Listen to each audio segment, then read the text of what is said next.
8টা বছর আমি বিদেশ করে আইছি, অথচ আমার মতো ছেলের আজকে কিচ্ছু নাই ভাই। আল্লাহর কসম ভাই, আমি অনেক দুঃখে আমি এই রিক্সাটা হাতে দিচ্ছি। সত্যি কথা বলতে মনে দুঃখ থেকে আর কি আমি কথাটা কইতেছি। অনেক কষ্টে আমি এই রিক্সাটা হাতে লেছি। আমার মতো ছেলের রিক্সা চালানোর কথা না। 8টা বছর আমি বিদেশ করে আইছি, অথচ আমার মতো ছেলের আজকে কিচ্ছু নাই। জেল জরিমানা আমি সব কিছু দিয়ে গেছে, ঠিক আছে।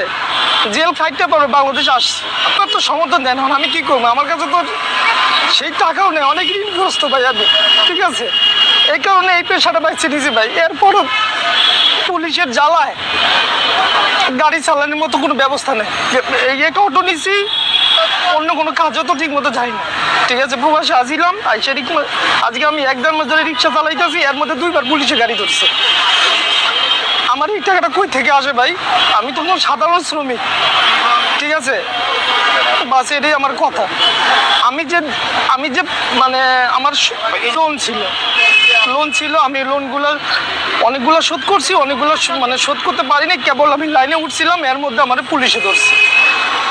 কোনো রকমের কোনো বিচার পাইলাম না। কোনো কি কারণে যে লোকগুলো ধরে প্রবাসীরা, আপনি হাজার এয়ারপোর্টে যা দেখেন ভাই, হাজার প্রবাসী আছে যে বিদেশ থেকে আয়ে।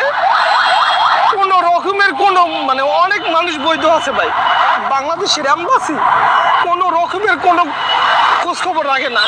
আপনি কার কাছে কমু ভাই? আমার কথা কে শুনবো? আমার কথাটা কে শুনবে ভাই?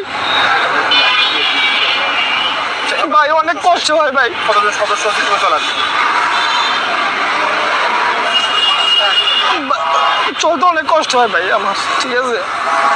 চলি আলহামদুলিল্লাহ, 700-800 টাকা, 1000-1200 টাকা যাই হয়।